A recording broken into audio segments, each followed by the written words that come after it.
Borodai mentioning about they do not shoot the MH17s. They do not. They need us to bring this evidence and tell the world that honest people do not do this.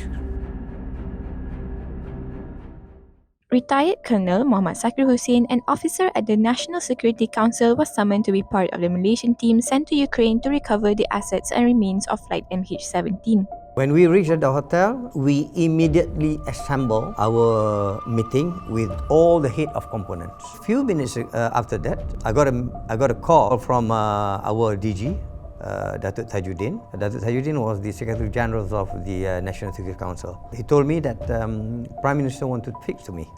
I get up from the meeting rooms and immediately he called me. This is a mission statement. I want you to go to the crash site, meeting these two guys. He's the head of the separatists and this is the phone number. Sakri then led a team of 12 men dubbed the dozen persons on a risky covert mission from Kiev to war-torn region of Donetsk. Their mission is to negotiate with separatist leader Alexander Borodai.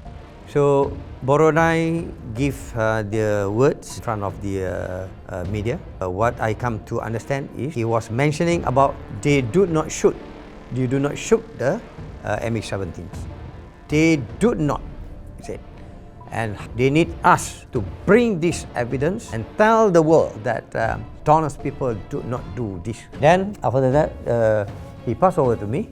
I thank you very much for Mr. Borodai to handle all these things and to give this honor to the Malaysia to get this thing right. And then I said, I don't blame everybody. Let the judge play their role. Reliving the 4-point meeting from 9 years ago, Sabri has recently cast doubt on the verdict of the MH17 trial, which saw the conviction of 3 members of the pro-Russian group.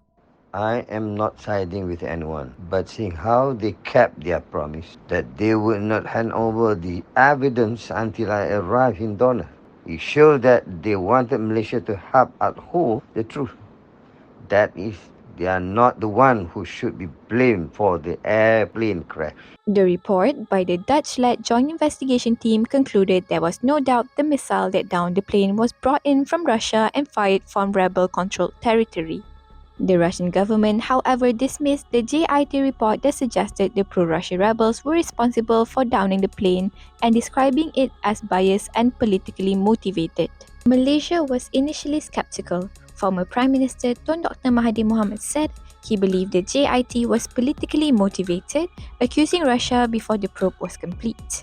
We are very unhappy because from the very beginning it became a political issue on how to accuse Russia of the wrongdoing. Even before they examined, they already said Russia. Now they say they have proof. So it's very difficult for us to accept that. A Malaysian representative in the JIT team, Commissioner Datuk Hussein Omar Khan, however, said the decision to prosecute the 3 separatists is the best outcome that the team could come up with the circumstances of the investigation. He, however, believed that the incident was done by a structured agency. Is investigated under murder. Okay. Those who are directly involved is these people. Okay. And that evidence that sufficient can pinpoint this the 3 individuals that have been charged and convicted. The other part behind it is not easy to prove it. If you want to say something, you must have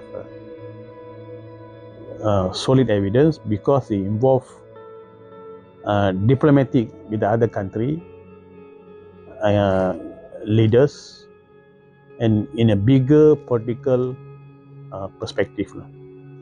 So for me, as a part of the member in this mission, what the JIT did is the best that we can do at the circumstances of this investigation.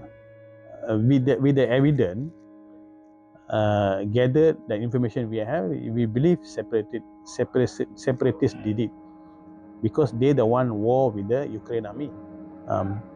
But the question is why they have to target the civil aircraft is still a question mark.